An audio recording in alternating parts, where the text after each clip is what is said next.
Manawaker Studios Flash Fiction Podcast is supported by patrons on Patreon. To find out more or to add your support for as little as $1 a month, visit patreon.com/Manawaker.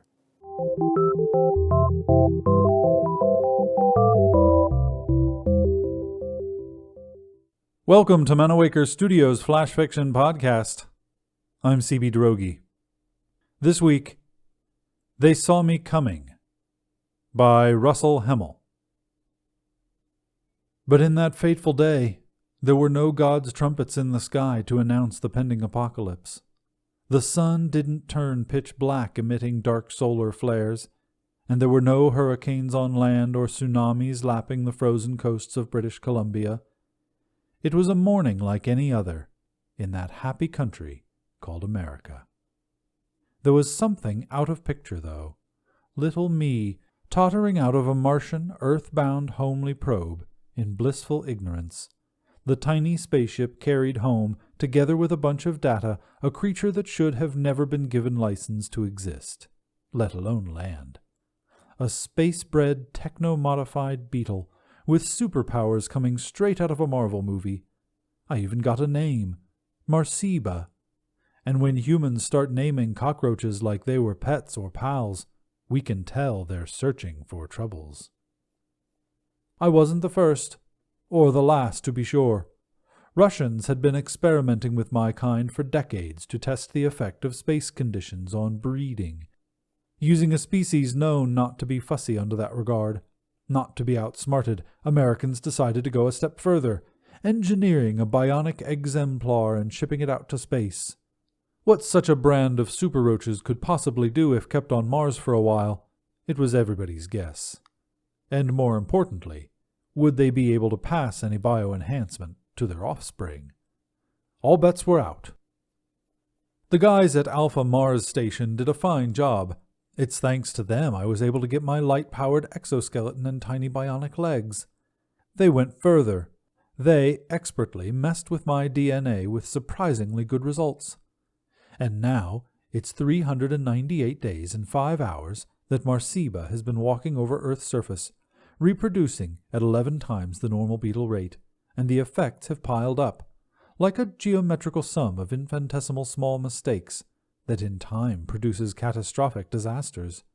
Wonders of mathematics, they'd say. Wonders of nature, too. We first swarmed all over the space station and colonized their movable vehicles. A few weeks later, we invaded the towns in the neighborhood, infiltrating sewer systems, silos, and greenhouses. Thanks to nasty bacteria that live comfortably in our guts, we were able to stand pesticides and chemicals that should have killed us stiff. We soldiered over, kept going, me leading the way. And somehow, in the process, that ineffable subtle thing called awareness, a sentiment of consciousness that doesn't need to define itself as identity, but it's still able to separate the self from the otherness, finally emerged. We saw what we looked like. We watched ourselves climbing over the shiny surface of their sky-high building, chasing the sunset rays, nourishing the solar panels that made us active over the clock. No resting for a marching army that's going to take over the planet. We didn't have names because, I know it now, it was the naming process that doomed humans and made them soft and weak. If you don't care about who you are, you don't care if you die, which is essential to win the bloodiest war, the total one that takes no prisoners. Yes, they saw us coming all right, me and my brethren, but they couldn't do anything about it, not even fry us with low-charge nuclear devices. Didn't they already know we were made to stand radiation several times stronger than what their environment, let alone their fellow citizens, could take? Each generation is more resistant than the previous one, thanks to biomodified genes that transmit improvements in a pretty accurate way. Nice touch, guys. We didn't need it, but we appreciate the attention. Tonight is the night, and I'm ready for showtime. I look around with my enhanced vision ready to proceed. I've done right coming here. Superpowers or not, they can still do damage, especially if they evacuate the region we've colonized and carpet bomb it to a post-meteorite Cretaceous-style environment in a lethal ABC attack combination. Not even we could survive that. Not for a few generations more. That's why Marciba's on duty tonight, in the backyard of the war room, and good for us we still have time. Indecisive and as slow as the dinosaurs they're soon going to follow to the graveyard of history, humans are still debating if launching those weapons, fearful of political reactions, unwilling to scare a few to save them all. Talking, where action is all they need.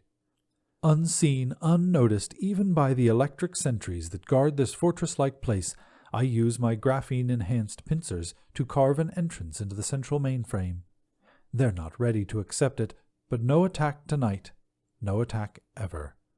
There are already 1 million eggs placed in strategic places, ready to be sent over the country and overseas, in a glorious roach's paradise.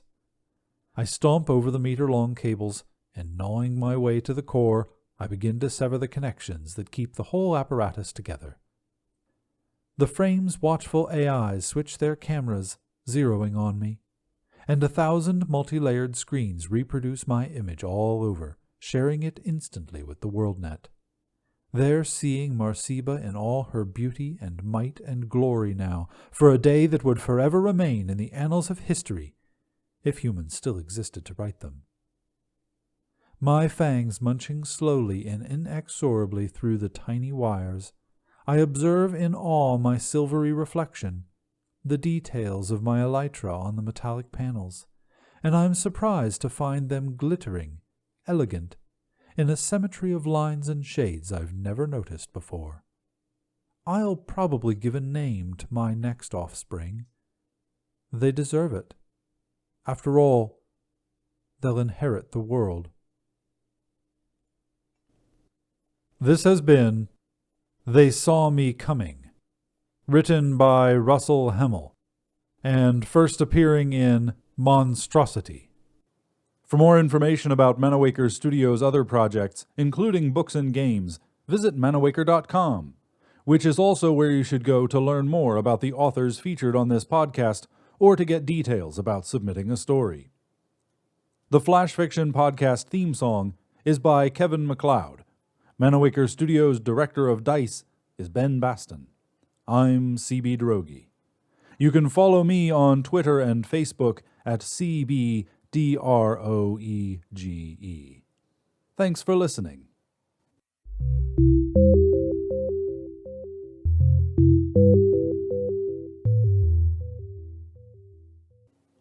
On the next installment of Manawaker Studios' Flash Fiction Podcast, to save Mama from more heartbreak, Anna said she needed a better education than she could find at home if she wanted to make it into nursing school like her friend Pauline, who moved away 6 months ago.